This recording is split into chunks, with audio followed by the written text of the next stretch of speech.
ಸೂರ್ಯಕಾಂತಿ ಈ ಆಫೀಸಿಗೆ ಸೇರಿದವರೆಲ್ಲ ಖುದ್ದಾಗಿ ತಾವೇ ನನ್ನ ಹತ್ರ ಬಂದು ತಮ್ಮ ಪರಿಚಯನ ಮಾಡ್ಕೊಳ್ತಾರೆ. ಆದರೆ ನೀವೊಬ್ಬರೇ ನೋಡಿ ನನ್ನ ಹತ್ರ ಬರದೇ ಇದ್ದಿದ್ದು ಅಲ್ವಾ ಮೋನಿಕಾ? ಹೌದು ಮೇಡಮ್.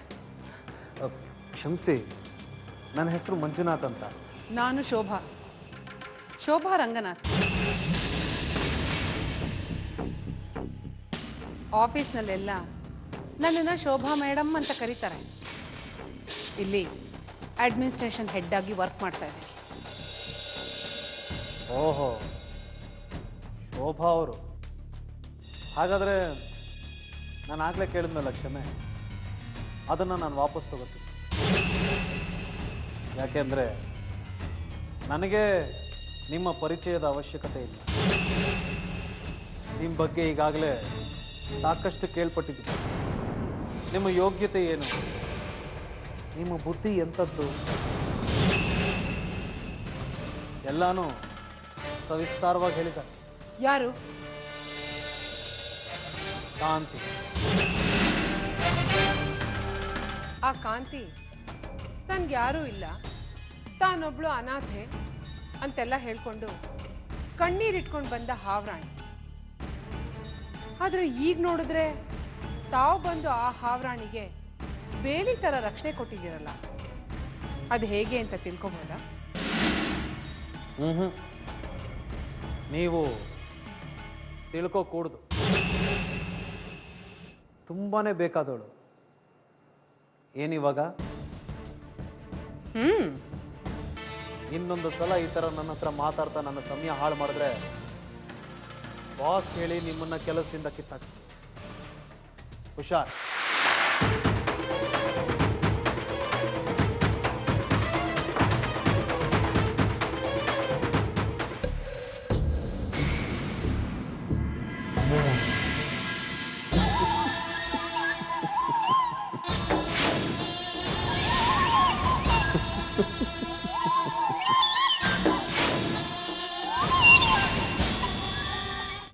ಇದನ್ನೆಲ್ಲ ಎಂಜಾಯ್ ಮಾಡ್ಕೊಂಡಿರೋಕೆ ನಾನು ನಿನ್ನ ಇಲ್ಲಿ ಕರ್ಕೊಂಡು ಬಂದಂತ ಅನ್ಕೊಂಡ್ಯಾ? ನಾನು ನಿನ್ನನ್ನು ಇಲ್ಲಿ ಕರ್ಕೊಂಡು ಬಂದಿದ್ದು ನಿನ್ನ ಮೇಲೆ ಕನಿಕರಿಂದನೂ ಅಲ್ಲ, ಮಾನವೀಯತೆಯಿಂದನೂ ಅಲ್ಲ.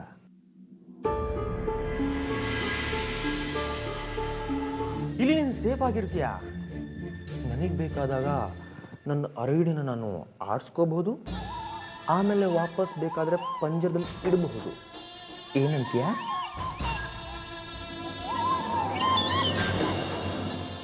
ನಾನು ಇಷ್ಟಪಟ್ಟ ಹಾಗೆ ನೀನು ಆಡ್ಕೊಂಡಿರ್ಬೇಕು ಅಂತ ನಿನ್ನನ್ನು ಇಲ್ಲಿ ಕರ್ಕೊಂಡು ಬಂದಿದ್ದು.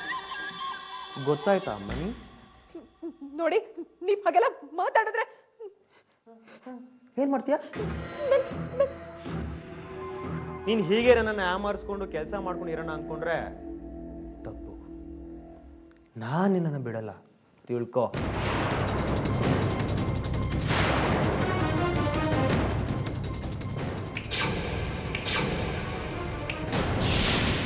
ನಿನ್ ಡೆಡ್ ಲೈನು ಎಣ್ಸೋದಕ್ಕೆ ಶುರು ಮಾಡ್ಕೊ. ನಾಳೆ ರಾತ್ರಿ 10 ಗಂಟೆಗೆ ನನ್ನ ಫ್ಲೈಟ್ ಡೆಲ್ಲಿಗೆ ಹೋಗ್ಬೇಕು. ಸೊ ನಾಳೆ ಮಧ್ಯಾಹ್ನ 3 ಗಂಟೆಗೆ ನೀನು ನನ್ನವಳಾಗಿರ್ಬೇಕು.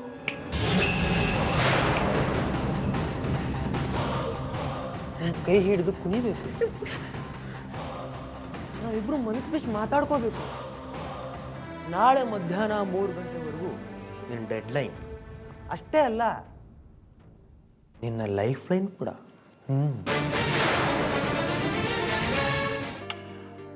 ಕಾಂತಿ, ಬಂದೆ.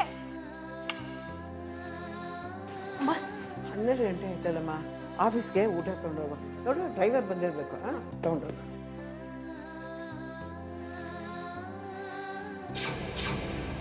ನಾಳೆ ಮಧ್ಯಾಹ್ನ 3 ಗಂಟೆಗೆ ನೀನು ನನ್ನವಳಾಗಿರ್ಬೇಕು.